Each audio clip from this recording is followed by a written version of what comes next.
guys, how are you today? Bugungi darsimiz to be darsi. To be o'zi aslida bo'lmoq degani va uni 3 xil shakli bor. Am, is, are. Endi biz birinchi men, sen, biz, siz ularni o'rganib olishimiz kerak. I degani men degani bu inglizcha, o'zbekchadagi i harfini yozib qo'yamiz va men deb buni tarjima qilamiz. Bitta shu i harfini. I men, we biz, you sen siz, they ular, he u o'g'il bolaga ishlatamiz. U demoqchi bo'lsak, she ni qiz bolaga ishlatamiz agar u demoqchi bo'lsak. It ni hayvonlar va narsalar uchun ishlatamiz. U yoki bu demoqchi bo'lsak. Hop, bular tushunarli deb o'ylayman. Endi I'ga biz doim to be dan am ishlatamiz.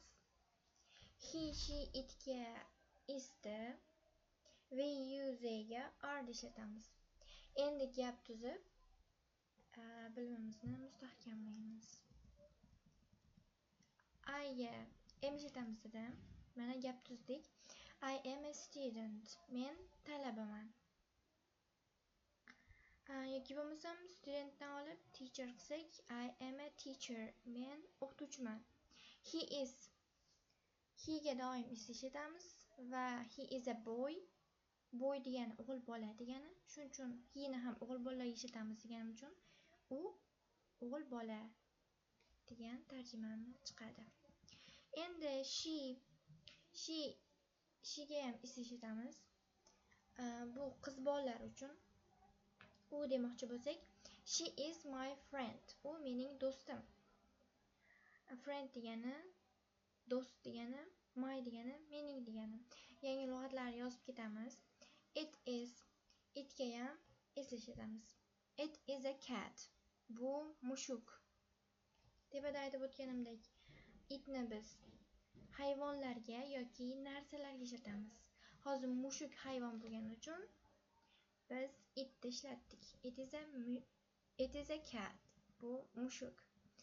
Endi we ga are ishlatamiz. We are happy. Biz baxtlimiz. You are. You ga ham are ishlatamiz. You are a teacher. Sen o'qituvchisan. Yoki siz degani ma'nosida ham bo'ladi. Siz o'qituvchisiz desa ham bo'laveradi. They ga ham are. They are doctors. Ular shifokorlardir. Yoki bu yerga students qo'ysak, they are students. Ular talabalar. Endi bu yerda doim are kelgani uchun biz bu yerdagi complement, ya'ni bu yerdagi otlarga doctorsga s qo'shdik. Ko'plik eslash uchun. They deganda ular ma'nosini beradi va ko'pchilikni ifodalagani uchun biz doctors qildik.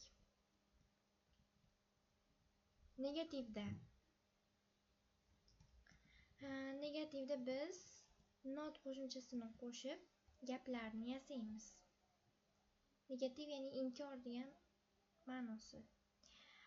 Qo'shimchasini, ya'ni not qo'shimchasini qo'yib, keyin gaplarni ko'rib chiqamiz. I am not a student. Bu yerda not bo'lmasa, I am a student bo'lsa, men talabaman. Not qo'shib qo'ysak, men talaba emasman. He is not a teacher. U o'qituvchi emas. Agar not o'chirsak, u o'qituvchi bo'lib qoladi. Ya'ni biz bunday ko'rishimiz mumkinki, not qo'shimchasi qo'shilsa, emas degan ma'noni bildirib, inkor gap yasaydi. He is not a teacher. She is not a doctor. U doktor emas. He o'g'il bolalar uchun, she qizlar uchun u degani. We are not students. Biz talaba emasmiz. Yoki bo'lmasam biz doktorlar emasmiz demoqchi bo'lsak, we are not doctors.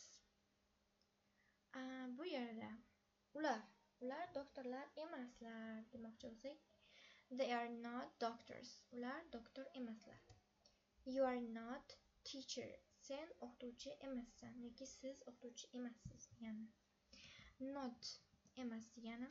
Buni ham yozib ketamiz. Endi qisqartmalarini bir ko'rib chiqsak. M ni qisqartmasi I bilan ishlatganimizda mana shunday shaklda bo'ladi. I apostrophe M. Keyingisi is da ham. He dan keyin apostrophe S, she dan keyin S, ya'ni it dan keyin apostrophe S qo'yamiz. Bular qisqartmasini ishlatganimizda xohlasak bundek, xohlasak qisqartmasiz ishlatsak ham bo'ladi.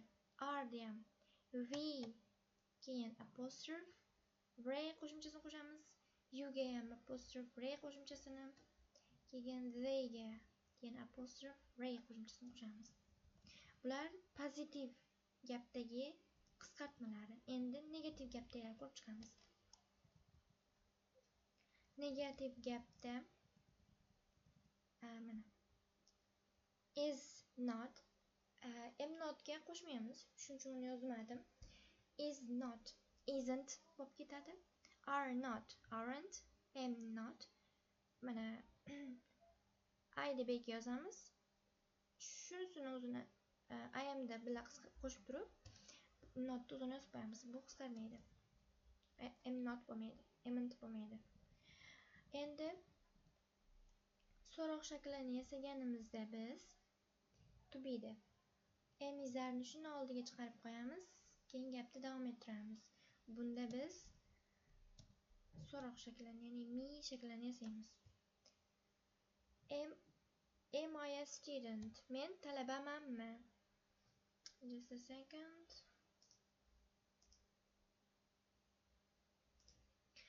Am I a student? Men talabamanmi?